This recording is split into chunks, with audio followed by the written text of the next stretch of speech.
मैं इस वक्त जो है वो अपने कुछ इंडियन दोस्तों से महज़ गुफ्तगू हूँ और मैं चाहता हूँ कि उनकी मौदमाना तरीके से अकल को ठिकाने लगाऊँ कि वो ये कंपैरिजन करते फिर रहे हैं और दुनिया में सीना चौड़ा करते फिर रहे हैं कि इंडिया जो है वो माँ बाप बन चुका है और इंडिया जो है वो पैसे में बहुत आगे जा चुका है और टेक्नोलॉजी में बहुत आगे जा चुका है। बहरहाल मैं ये आपको बिल्कुल जो है वो बाअदब व अदाब अर्ज़ कर दूँ कि ये काम जो है वो मरून मिन्नत है अमेरिका की और वेस्ट की, क्योंकि अमेरिका चाहता है, वेस्ट चाहता है कि वो चाइना के अगेंस्ट किसी को खड़ा करे और जो कि बेस्ट ऑप्शन है इंडिया, क्योंकि उनका हिस्टोरिक राइवलरी है आपस में इंडिया और चाइना की। और दूसरा ये कि आबादी के हिसाब से भी ऑन एंड ऑफ मोर और लेस कोई ज़्यादा डिफरेंस नहीं है। तो इंडिया को पम्प कर रहा है पैसा जो है वो अमेरिका और वेस्ट इंक्लूडिंग बरतानिया। अच्छा, वो अब उस थोड़ा सा पैसा आ गया तो वो इंडिया जो है वो कह रहा है कि हम हार्ड टाइम दे सकते हैं वेस्ट को, मतलब उनके लोगों का जो है वो जो मूड ऑफ टॉकिंग होता है ना वो चेंज हो गया है। तो अब मैं थोड़ा सा कंपैरिजन करता हूँ। बहरहाल इससे हो सकता है कि उनकी अकल ठिकाने आए या फिर वो हक और सच को पहचान सकें और जान सकें। So let's start. अच्छा, अभी देखते हैं कि जो जीडीपी होता है वो किसी भी कंट्री की बैकबोन होता है। तो अमेरिका का सिर्फ एक सिंगल कंट्री लेते हैं, अमेरिका भी, पूरा वेस्ट छोड़ दें आप। कनाडा है, ऑस्ट्रेलिया है, न्यूजीलैंड है, बरतानिया है और जर्मनी है, फ्रांस है, इटली है, स्पेन है, सब छोड़ दें। अभी आप सिर्फ अमेरिका ले लेते हैं। अमेरिका का जीडीपी जो है वो 28 ट्रिलियन डॉलर पर ईयर है और इंडिया का जो जीडीपी है वो $3 ट्रिलियन पर ईयर है। तो $3 ट्रिलियन और $28 ट्रिलियन, इसमें डिफरेंस देख लिए। अच्छा, अब दूसरा आता है per capita income purchasing power parity के तहत।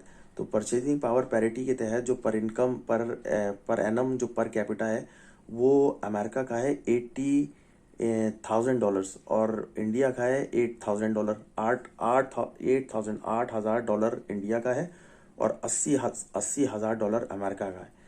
तो इसी तरह आप देखिए और क्या होता है भाई।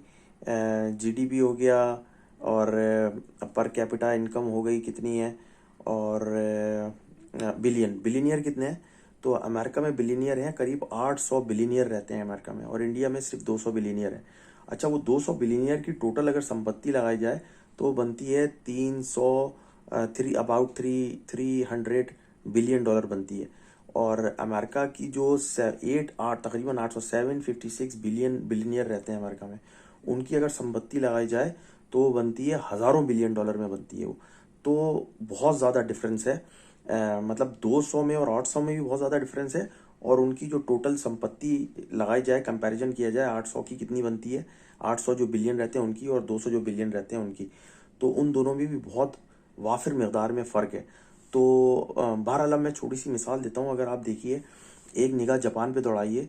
जब 1950 1960 70 80 90 की दिहाई तक आप अपने दादा से पूछिए, अपने वालिद से पूछिए कि हर चीज़ जो गाड़ियाँ जापानी आ रही होती थी और कैमरे जापानी आ रहे हैं, टेक्नोलॉजी, टीवी जापानी आ रहा है।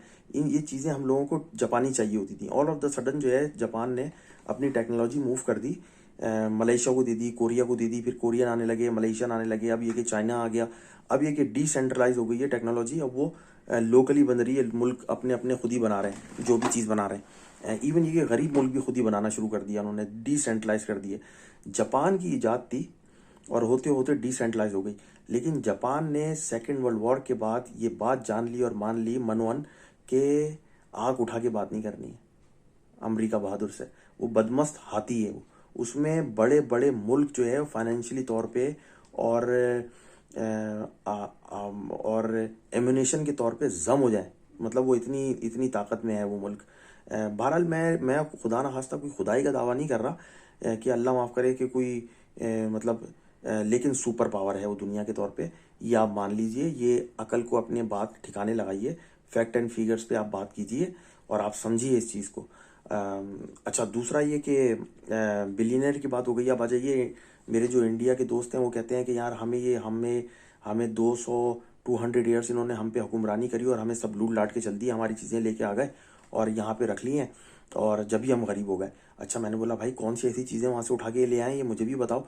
कहने लगा यार वो हमारा कोहिनूर हीरा उठा के ले आए और टीपू सुल्तान की तलवार उठा के ले आए, रंजीत सिंह की शेरवानी उठा के ले आए और भाले और तलवारें उठा के ले आए और नेज़े और इमाम जामन और तावीज़ उठा के ले आए और यहाँ मैंने बोला यार ये कैसी बातें कर रहा है भाई। अच्छा, अब बहरहाल come back to the point कि ये कि अच्छा कोहिनूर हीरा है, अगर वापस ले लो ये तो वापस नहीं मिलेगा। क्योंकि नहीं मिलेगा इसी वजह ये है कि वो रानी के ताज में लग गया है। अब वो रानी के ताज में लग गया तो उनके लिए सुवेनियर हो गया है, वो कल्चरल थिंग हो गई है, वो तो वापस नहीं मिलेगा वो। अच्छा, अगर वापस दे भी दें, तुम्हें लगता है भाई उसकी नेट वर्थ है $140 मिलियन। $140 मिलियन क्या होते हैं भाई? 2000 अभी भी ये दुनिया को बिलियंस ऑफ डॉलर्स फ्री में एड के तौर पे बांट देते हैं। पाकिस्तान को, बांग्लादेश को, इराक को, अफगानिस्तान अफगानिस्तान को तो नहीं दे रहे बहरहाल आजकल, और दुनिया में बांट देते हैं। इंडिया को छोड़ के खाली इंडिया ने 2022 से लेना बंद कर दिया है। 2022 में भी इंडिया ने कोई 6 से 7 बिलियन डॉलर लिए हैं। 1 बिलियन में 1000 मिलियन होता है, 1000 मिलियन, तो 6000 मिलियन डॉलर लिए हैं। और वो जो फ्री में, एड का मतलब है फ्री मनी है। So let's come back to the point कि $140 मिलियन का है वो सिर्फ हीरा। तो $140 मिलियन का हीरा लेके ये जो कौम अमीर हो गई और आप गरीब हो गए, तो भाई वापस ले लो।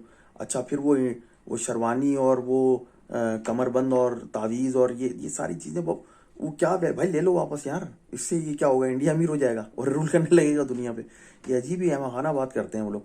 तो उन्होंने बाहर लेके आए, वो म्यूजियम में रख दिया है, बस म्यूजियम में रखे हैं, लेना है वापस चाहे वापस ले लो। लेकिन अगर कंपैरिजन करो तो अभी मैं कंपैरिजन कराता हूँ। देखो, वो $140 मिलियन का जो है वो कोहिनूर हीरा है, जो हर इंडियन कह रहा होता है कि हमसे हाय हाय हमसे ले लिया, हाय हमसे ले लिया और अमीर हो गए। वो भाई एक छोटा सा पेंटर पकड़ लो खाली इनका, बड़े पेंटर छोड़ो। अच्छा चलो, मैं एक छोटा सा एक बड़ा पेंटर बताता हूँ मैं तुम्हें, लियोनार्डो दा विंची। उसकी एक पेंटिंग जो है मोनालिसा, उसकी वर्थ है $970 मिलियन, सिर्फ एक पेंटिंग की। और वो सैल्वाटोर की जो पेंटिंग है, वो जो दिविंची ने बनाई है, जो कि अभी मोहम्मद बिन सलमान ने बाई की है, 479 मिलियन डॉलर की वर्थ है उसकी। मतलब एक एक पेंटिंग जो है इनकी वो 600 700 मिलियन डॉलर में बिक रही है। और काउंटलेस पेंटिंग्स है। वो मॉडी गिलियांगी जो है उसकी पेंटिंग्स बिकती हैं 300 400 मिलियन डॉलर की। मैं पिकासो की तो बात ही नहीं कर रहा। अभी मोहम्मद बिन सलमान ने रिसेंटली बाय की है $500 मिलियन की पिकासो की पेंटिंग ऑक्शन से। तो बहुत सारी पेंटिंग्स हैं ऐसी जो मतलब इनके लिए नायाब हैं और काउंटलेस हैं। अभी मैं उस पे तो आया ही नहीं, वो इनका जो दूसरा पेंटर है उसका नाम है वैन गॉफ। वैन गॉफ पे तो अभी मैं आया ही नहीं, उसकी पेंटिंग्स भी मिलियंस ऑफ डॉलर्स में बिकती हैं, hundreds of millions of dollars में। तो ये तुम्हारा छोटा सा एक 50-52 कैरेट का हीरा लेके और तुम उस पर कहते हो कि हमें लूट लिया, लूटपाट कर ली और हमें लूट के, भाई ऐसा नहीं है। तो भाई अपने फैक्ट एंड फिगर सही कर लो और और समझो चीज़ को। थोड़े से तुमने क्या पैसे बना लिए हैं तो उस पे ये है कि मतलब यार ये तो गलत बात है ना। मतलब और ये भी मैं तुम्हें सच बता रहा हूँ, जो पैसे तुमने जमा किए हैं वो भी दिए गए हैं तुम्हें, ताकि चाइना के अगेंस्ट जो है वो तुम्हें आगे आने वाले 50 साल, 60 साल, 100 साल में आने वाले वक्तों में तुम्हें खड़ा किया जा सके। चाइना अगर इतने बड़े बाप का बेटा है ना, तो ताइवान पे कब्जा करके दिखा दे, एक एक फौजी उतार के दिखा दे वहां पर अपना भी। देखो खुल के धमकी दी हुई है, जबकि चाइना कहता है ये हमारी शहरक है। अमेरिका ने सिर्फ एक दफा बताया उसे कि बस वहां फौज नहीं जाएगी, तो नहीं जाएगी, तो नहीं जाएगी, तो नहीं जाएगी। आप समझ रहे हैं, अमेरिका जो है वो कहीं भी जाएगा, जाएगा तो जाएगा। तो भाई चाहे अमेरिका समझ लेना चाहिए इंडिया को ये बात कि पोंका, पोंका, समझ रहे हो, पोंका, खत्म।